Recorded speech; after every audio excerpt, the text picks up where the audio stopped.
ধনধান্যে মুঙ্গুই agriculture project কতাল সাকলাইকা মন্ত্রী বখরক নরেন্দ্র মোদী ভারত হাকতনি যে হাঙ্কর তাবুকব হুকবার খ্লাইথানি চাসামুং মানিয়াখু আবরক নাইকলনানি অকতাল agriculture প্রজেক্টনি নাহারমুং আরনি বিসিং Tripura Dalai হাঙ্করনি মুং তঙ্গু list তাং সল বিহার ভাগলপুর সংচাজাকা কিষাণ সম্মান সমারোহ অসংচাজাক পান্দারগৈ মন্ত্রী বখরক নরেন্দ্র মোদী ত্রিপুরা খবই ভারত হাকতর 9.8 করোর হুকবার খ্লनै রকনি বাগৈ কিষাণ সম্মান নিধি ফিলচিচুকু কিস্তি রাং ইয়াফারকা হাস্তিনি মুং 30,000 হুকবার খ্লनै রকনি একাউন্ট 50 করোর 86,30,000 রাং ইয়াফারকা তাংশলা Arundhati Nagar agriculture science research centre conference hall virtual নি বিশিংতি পিএম কিষাণ সম্মান নিধি সমারোহ খ্লাইজাখা আরফাই মানজাখা নারওয়ায়ঙ্গৈ এমপি রাজীব ভট্টাচার্য বেড়াইখিরি মন্ত্রী সুশান্ত চৌধুরী খবই জুদা জুদা আদংর প্রায় 2,87,000 কৃষক এই কিষাণ সম্মান নিধির বেনিফিট পেয়েছে এবং আজকে প্রায় 50 কোটি টাকার উপর অ্যামাউন্ট আমাদের রাজ্যের কৃষকদের অ্যাকাউন্টে যাওয়ার সেখানে বন্দোবস্ত করেছেন আমাদের দেশের যশস্বী প্রধানমন্ত্রী মোদিজি বিহারের ভাগলপুর থেকে। এতক্ষণ আপনারা শুনলেন বা আমরাও শুনলাম, মাননীয় সাংসদ রাজীব ভট্টাচার্যও আছেন আমাদের বিধায়িকা আমাদের মীনারানী সরকার মহোদয়া, সহকারী সভাধিপতি পশ্চিম জেলা পরিষদ, আমাদের secretary agriculture, director, joint director বা বিভিন্ন স্তরের আধিকারিকগণের উপস্থিতিতে, কাউন্সিলরদের উপস্থিতিতে আমাদের এই ভার্চুয়ালি আমরা যুক্ত ছিলাম। এবং আপনারা দেখেছেন যে সারা দেশের বিভিন্ন প্রান্তের সঙ্গে সেন্ট্রালি ভাগলপুর থেকে যে অনুষ্ঠানটা হলো প্রধানমন্ত্রীর উপস্থিতিতে এবং অন্যান্য কেন্দ্রীয় মন্ত্রীদের উপস্থিতিতে, সেটা পৃথিবীর ইতিহাসে এ ধরনের কর্মসূচি হয়েছে বলে আমাদের মনে হয় না। এবং এত বড় অ্যাম্বিশাস প্রজেক্ট যে প্রতি বছর 2,000 3 কিস্তিতে 6,000 টাকা কৃষকদের অ্যাকাউন্টে চলে যাচ্ছে এবং এখন পর্যন্ত সারা দেশে প্রায় 11 কোটির উপর বেশি কৃষক তাতে বেনিফিটেড হয়েছে এবং 3.5 লক্ষ কোটি টাকার উপর অর্থ অ্যাকাউন্টে চলে গেছে এবং এতে গরিব অংশের মানুষের যে ক্রয় ক্ষমতা, অর্থনৈতিক বুনিয়াদ, সেটা শক্তিশালী হয়েছে। আমাদের রাজ্য ছোট্ট রাজ্য, এখানে আপনারা দেখতে পাচ্ছেন যে কৃষকের সংখ্যা, যে বেনিফিট তারা পেয়েছে 2,87,000-এর উপর কৃষক এবং আজকে তারা পেয়েছে প্রায় 50 কোটি টাকার উপর। সর্বসাকুল্যে আমাদের রাজ্যে 780 কোটি টাকার উপর অর্থ এখানে রাজ্যের কৃষকদের পকেটে গেছে। তো এটা নিশ্চয়ই নিঃসন্দেহে আমাদের শুধু রাজ্যে নয়, সারা দেশে কৃষকদের জন্য একটা বিরাট পাওনা। এবং মোদিজি পরিষ্কারই বলে থাকেন যে করোনার সময়ও আমরা কৃষকদেরকে সেখানে তাদের যে অর্থনৈতিক বুনিয়াদকে শক্তিশালী করার কথা ভেবে আমরা তাদেরকে কাজ করার জন্য ছাড় দিয়েছি। কারণ ভারতবর্ষের অর্থনীতি কৃষি নির্ভর অর্থনীতি।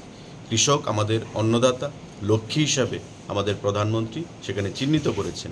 তো স্বাভাবিকভাবেই তাদেরকে সামনের দিকে এগিয়ে নিয়ে যাওয়া, তাদের অর্থনৈতিক বুনিয়াদকে শক্তিশালী করা এবং সেটাকে মাথায় রেখে আমাদের প্রধানমন্ত্রীর নেতৃত্বে এবং আমাদের রাজ্যের মাননীয় মুখ্যমন্ত্রীর নেতৃত্বে বিভিন্ন কর্মসূচি আমরা গ্রহণ করছি এবং আজকে তারই একটা প্রমাণ বিহার ভাগলপুর থেকে সারা দেশের কৃষকদের জন্য মাননীয় যশস্বী প্রধানমন্ত্রী সেটা রেখেছেন আমাদের সামনে। আচ্ছা, প্রধানমন্ত্রী একটা যোজনার কথা বলেছেন, পিএম ধনে 100টি জেলাকে বেছে নেবে। ত্রিপুরা কি এর মধ্যে কোনো জেলা আছে? দেখুন, ভারতবর্ষের যে কোনো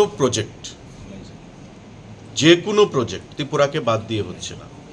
বিগত দিনে হতো, লুকিস্ট পলিসি ছিল, এখন অ্যাক্টিস্ট পলিসি এবং অষ্টলক্ষ্মী হিসেবে উনি নাম দিয়েছেন। তো স্বাভাবিকভাবেই অষ্টলক্ষ্মীর উন্নয়ন না করে, মোদিজি যেটা বলেন যে নর্থ ইস্টের উন্নয়ন না করে, উত্তর পূর্বাঞ্চলের উন্নয়ন না করে ভারতের উন্নয়ন সম্ভব নয়।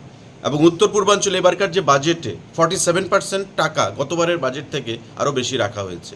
অর্থাৎ কৃষি বলুন, এআরডিডি বলুন, আপনার ফিশারি বলুন, এই যে এলিট সেক্টর এগ্রিকালচারে, এটাই অর্থ এই তাদের ক্ষেত্রেও আসবে, ইনফ্রাস্ট্রাকচারে আসবে। প্রতিটি ক্ষেত্রে এই 47% যে বৃদ্ধি পেয়েছে সেটা উত্তর পূর্বাঞ্চলের প্রতিটি রাজ্যের সঙ্গে প্রতিটি দপ্তরে আমাদের রাজ্যেও আসবে। তো স্বাভাবিকভাবেই আপনার যেটা প্রশ্ন যে ত্রিপুরা রাজ্যে সে যুক্ত হবে কিনা, ধলাই জেলা আমাদের অ্যাসপিরেশনাল ডিস্ট্রিক্ট। তো স্বাভাবিকভাবেই যে কোনো কেন্দ্রীয় প্রকল্প ধলাই জেলার মধ্যে সেখানে দেওয়া হচ্ছে অ্যাসপিরেশনাল ডিস্ট্রিক্ট হিসাবে এবং আমাদের রাজ্য সরকার সেটাকে সামনের দিকে এগিয়ে নিয়ে যাওয়ার জন্য বদ্ধপরিকর। বিরোধীরা একটা উদাহরণ দিয়ে বলল কৃষকরা কি করে বঞ্চিত, বললেই তো হবে না। ডাটা দিতে হবে, তথ্য দিতে হবে, উদাহরণ দিতে হবে, স্পেসিফিক কেস দিতে হবে কি করে বঞ্চিত। আমি যদি প্রশ্ন করি বিরোধীদেরকে যে ওনাদের সময়ে পিএম কিষাণ ছিল কিনা, আমরা যদি প্রশ্ন করি যে ওনাদের সময়ে প্যাডি প্রকিউরমেন্ট ছিল কিনা, এবারকারও কৃষি দপ্তরের সহায়তায় খাদ্য দপ্তরের তত্ত্বাবধানে আমাদের 17,000 MTর উপর ধান আমরা ক্রয় করেছি সারা রাজ্য থেকে। খারিফ এবং রবিতে প্রায় 32,000 MTর উপর ধান আমরা ক্রয় করেছি 23 টাকা রেটে এবার ক্রয় করেছি। আগে ছিল 21 টাকা 83 পয়সা। এমএসপি বৃদ্ধি পেয়েছে এবং এটা কৃষকদের অ্যাকাউন্টে যাচ্ছে, পিএম কিষাণ যাচ্ছে। কেন্দ্রীয় সরকারের বিভিন্ন ফ্ল্যাগশিপ প্রোগ্রামগুলো আমাদের রাজ্যের কৃষকদের কাছে যাচ্ছে, টাকা ডাইরেক্ট যাচ্ছে, মাঝখানে কোনো মিডলম্যান নেই। আগে তো মিডলম্যান টাকা খেয়ে নিত ত্রিপুরা রাজ্যে, নেতাবাবুরা টাকা খেয়ে নিতেন। আমি বলছি আপনাদের, তারা যেটা বলছে যে কৃষকরা বঞ্চিত, আমি বলছি তাদের সময় কৃষকরা বঞ্চিত ছিল এবং কৃষকদের অর্থ তাদের নেতাদের পকেটে চলে যেত। কিন্তু আজকে মোদিজি সেটা এনশিওর করেছেন ডিবিটির মাধ্যমে যে টাকা directly without interference from any middleman directly টাকা ট্রান্সমিটেড হচ্ছে আমাদের বেনিফিশিয়ারিদের অ্যাকাউন্টে, যার জন্য কৃষক সমাজ আজকে খুশি, উপকৃত এবং তাদের অর্থনৈতিক বুনিয়াদ সেখানে অনেকটাই শক্তিশালী হয়েছে। শোনো শোনো ভোজন রসিক, শোনো মন দিয়া,